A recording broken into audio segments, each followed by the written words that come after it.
secretario nacional de Transparencia, para conversar con él sobre este informe y sobre las atribuciones de esta dependencia adscrita al Ejecutivo. Edwin, muy buenos días y gracias por venir. Conversábamos mientras compartíamos el reportaje que usted es una persona que tiene bastante experiencia por su profesión y por su experiencia laboral en poder determinar métodos o metodologías para evitar situaciones lamentables como las que estamos viendo. Y en base a esa experiencia me nace como la primera pregunta. De lo que usted ha vivido en su experiencia anterior a esta secretaría, ¿cuál es para la ciudadanía el primer síntoma de que algo no está funcionando bien y de que hay algo por ahí que pueda desembocar en un acto de corrupción? Buenos días, María Josefa. Un saludo grande a todo el país, a todos los ecuatorianos, a todas las ecuatorianas. Tu pregunta es interesante y abordar la entrevista de esa manera lo puede hacer mucho más profunda, ¿no? Creo que el Estado en sí, como su estructura, con su institucionalidad, estuvo por mucho tiempo abandonado, ¿no? El abandono se determinaba en la infraestructura, el abandono se determinaba en tener una gran cantidad de, entre comillas, meritorios que trabajaban muchos años sin tener ningún salario, sin tener ningún sueldo, pero sin embargo eran meritorios de las instituciones públicas. Estaba en el mal servicio, en la mala calidad del servicio, en el desorden, en la no informatización de la documentación.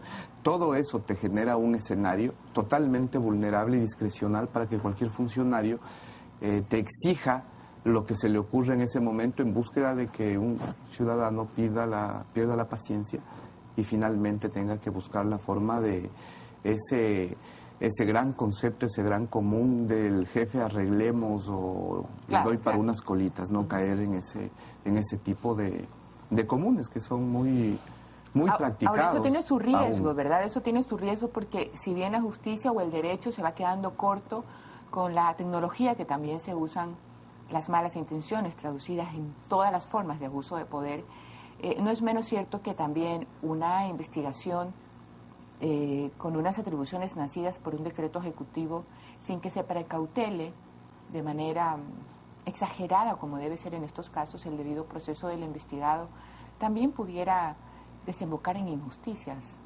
Mira, nosotros como Secretaría de Transparencia, tú lo has dicho, partimos de un decreto ejecutivo como una forma de autocontrol del Ejecutivo y de lo que está haciendo el Ejecutivo, como política pública de lucha contra la corrupción, de política pública para la construcción de transparencia. Somos responsables como Secretaría Nacional, tenemos un plan basado en dos grandes ejes, ¿no? Investigación y prevención. En el eje que tú vas, que es el de investigación, nosotros no somos la entidad que sanciona, existen, sí, claro. Existen las instancias que sancionan. Nosotros investigamos y siempre toda la información denunciamos, ya sea a Fiscalía o ya sea a la Contraloría, para que determine las sanciones que debe ser. Y en esos espacios es donde debe darse el debido proceso, pero nosotros nos pronunciamos sobre supuestas o posibles irregularidades que puedan darse en determinado hecho. No necesariamente, ¿no? Porque, por ejemplo, el caso de los comisarios y el gobernador, exgobernador Cuero, pues aquí, y lo han dicho públicamente algunas de las personas que aparecen como víctimas, formaron parte de la elaboración de videos en donde aparece que se entregan y se dan coimas. Es decir, que existen unos videos donde se demuestra que estas personas están involucradas en hechos punibles, en hechos que se castigan con cárcel. Al final de cuentas, esos videos, pregunto yo, ¿son válidos porque lo hace la Secretaría de Transparencia? Si los hace, por ejemplo, Mónica Encalada con el juez Paredes, ¿no son válidos? ¿Hasta qué punto esa validez va a cambiar el color de acuerdo a quién los hace? Mira, nosotros como metodología de investigación, existen dos hechos que son reales, ¿no? Uno, las denuncias ciudadanas.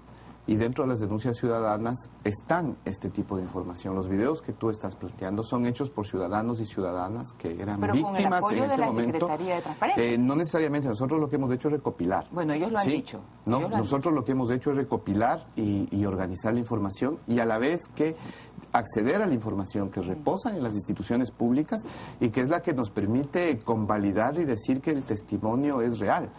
Porque si no existirían las irregularidades en la documentación, sería un poco más difícil plantear y decir que lo que está en los testimonios es algo que sucedió. ¿Y por qué no mostrarlo a la gente para que la gente se dé cuenta cuáles son los modos, las formas de comportamiento que se aprenda a través de esos videos que hay ciertos perfiles de conducta que hay que estar alertas para denunciar? Yo estoy de acuerdo. Nosotros hemos entregado a la Fiscalía la información. La información no ha sido propiedad de los videos también, y los videos no son propiedad nuestra, son propiedad de lo que te digo, cámaras de seguridad de bares, de discotecas, de ciudadanos realizados por ellos mismos los videos. O sea, son propiedad no nuestra esos videos, ¿no? Nosotros lo que hemos hecho es recopilarlo. Y sí, o sea, yo creo que en el país que estamos, en el momento que estamos viviendo, tenemos una lucha total, franca y frontal contra la corrupción. Cualquier abuso de autoridad no es tolerado por absolutamente nadie, y todo ciudadano con la Constitución que tenemos. O sea, debe estar convencida de que tiene derechos y tiene instancias donde reclamar cualquier abuso de autoridad. Yo tengo mis dudas con respecto a eso, pero en buena hora es bueno tener a alguien que esté convencido de lo contrario. Creo, y lamentablemente hemos sido testigos de algunos abusos de poder en buena hora, por ejemplo, y esto solamente es una experiencia humana que recibió el equipo de 24 horas cuando investigamos a los comisarios y comenzamos a denunciar ciertas actividades irregulares en la administración de Roberto Cuero. Y una de las cosas que nos sorprendió es que como el comisario Hurtado, que actualmente está detenido, fue completamente inhumano con los pobres, de los más pobres de Guayaquil, cuando comenzaron a tirar sus casitas en zonas realmente marginales. Y bueno, realmente nos asombra el tiempo que se demora en resolver algunas cosas. Y sin duda alguna, la Secretaría de Transparencia, por estar adscrita al Ejecutivo, pues tiene la dificultad de separarse de la política, porque es una realidad, está dependiendo del presidente de la República. Y eso implica contestar lo mismo a la gente. Hacemos la investigación, pero nosotros hasta un punto podemos llegar porque nos sancionamos. Como decía Carlos Polit ayer aquí, ¿qué pasa con algunos casos que seguramente ustedes han investigado y no sale a la Fiscalía o no sale a la función jurisdiccional? Porque la política pudo un poco detener, aumentar, acelerar el paso de trasladar esos hechos a quien tiene que sancionar. Mira, ese es uno de los retos más grandes que tenemos como país, ¿no? O sea, si tú regresas a ver a nuestra historia, la impunidad en este país ha reinado, ¿no? Es algo que permanentemente ha estado. La forma de hacer política de mucha gente ha sido el escándalo tras el escándalo y exclusivamente el escándalo, y en muchos de los casos sin pruebas incluso atrás del escándalo, sino solamente una denuncia que en muchos de los casos incluso son anónimas. Pero esa ha sido la dinámica en la que se ha movido el país, ¿no? Y grandes casos de corrupción que han existido han quedado en la total impunidad. Ha pasado lo que tú dices. Ahora tenemos, y se va demostrando poco a poco, con el trabajo de la Contraloría, con el trabajo de la Fiscalía, esperemos que con una coordinación con la función judicial podamos romper la impunidad, que creo que es la gran deuda que se tiene con el país, ¿no? Porque finalmente la impunidad es lo que más motiva a que se cometan este tipo de hechos. Hay situaciones en que la sociedad también debe de ir conociendo, justamente para por lo menos censurar en su fuero interior a las personas por lo que hace y por lo que deja de hacer. Sin duda, entre tantas manos que tocan un proceso, primero una investigación técnica como la que usted lleva, segundo el Ministerio Público, tercero el juez, en ese camino se va manoseando hojas, se van cambiando situaciones, se van aplicando códigos distintos, sentencias distintas, al final castigos distintos, pero la sociedad no se olvida. La sociedad tiene clarísimo quién es quién y cómo llegó esa persona a tener lo que tiene. Por lo tanto, ¿no cree usted que el trabajo de la Secretaría de Transparencia debería también hacerse un poco más público, mostrarle a la gente, independientemente de lo que la justicia haga, cómo se ha venido comportando tal y cual determinado funcionario público? Mira, nuestro trabajo en ese sentido no solo va a lo que tú estás planteando, ¿no? Creo que incluso hay que llegar a cambiar determinados patrones socioculturales. Lastimosamente, vivimos en una sociedad en donde se valora mucho el dinero. El éxito se lo mide en función del patrimonio que tienes, el éxito se lo mide en función de cuánto dinero has acumulado.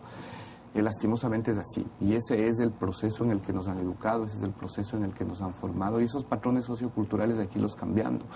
Las nuevas generaciones debemos construirlas en un sentido en donde valoremos mucho más el hecho de ser honestos, mucho más el hecho de ser dignos que el dinero, ¿no? Entonces creo que esos esquemas incluso hay que irlos transformando, y ahí los medios de comunicación juegan un rol importante, y ahí la ciudadanía juega un rol fundamental. Y los líderes políticos también, Edwin, porque también tenemos líderes políticos que gritan y que insultan y que hacen ostento de su poder y vienen con 37 guardaespaldas, 40 carros y dicen yo mando porque mando y tú juez hace lo que yo quiera.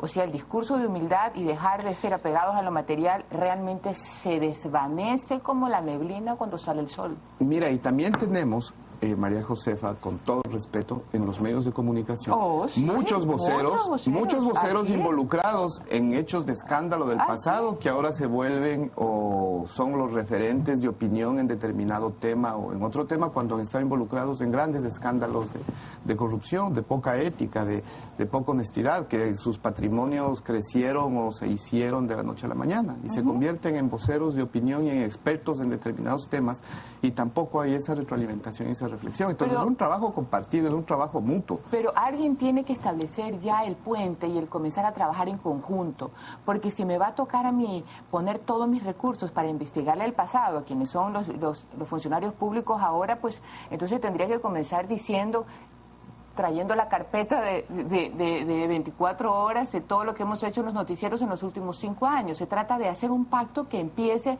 por algo nuevo y distinto. Cada persona en su ámbito privado y público, yo no creo que exista alguien que diga soy perfecto, pero lo que yo creo que hoy en día necesita la sociedad es paz. Coincido con usted en el cambio de valores, pero con ejemplos de humildad y de concertación, porque la gente quiere poder para defenderse o la gente quiere poder para aplastar. Ninguna de las dos cosas vale la pena. Es totalmente de acuerdo contigo, ¿no? El poder es para generar el bien común, el poder es para construir un bien colectivo. Y en ese sentido, María Josefa, nosotros hemos venido llamando a un pacto público-privado con la sociedad civil, con los medios de comunicación, y venimos trabajando con algunas cámaras, y específicamente con la Cámara de la Construcción, por ejemplo, en construir transparencia. No solamente es un hecho de denunciar y hacer escándalo de la corrupción, sino es comprometerse con construir transparencia. Tú el día de hoy abriste el programa justamente invocando eso, hasta qué punto cada uno de nosotros en nuestra práctica cotidiana somos honestos, hasta qué punto cada persona somos coherentes entre lo que decimos, entre lo que hacemos, entre nuestro discurso y entre lo que sentimos. Eso es ser transparente, porque ser transparente hacia la sociedad, decir la verdad, es parte de la honestidad, es parte de la transparencia, y eso la construimos de manera conjunta. En todo caso, como reciprocidad, Edwin, a su visita a Desayunos de 24 horas, tenga la seguridad que tiene nuestro sí en ese pacto de ser transparente. Simplemente para nosotros es una ratificación de decir lo que pensamos, y eso es lo que nos hace sentir libres en medio de esta profesión un poco difícil. Y también pues pedirle entonces que la sociedad vea lo que ustedes están haciendo, en este caso los videos de los comisarios, y en los casos que usted vaya investigando, que la sociedad sepa que hay alguien que está trabajando por la honestidad y la transparencia en la administración pública. Gracias, María Josefa, para eso estamos. Gracias, Edwin, que tenga un buen día. Amigos televidentes, nos vamos a un corte comercial. Pero está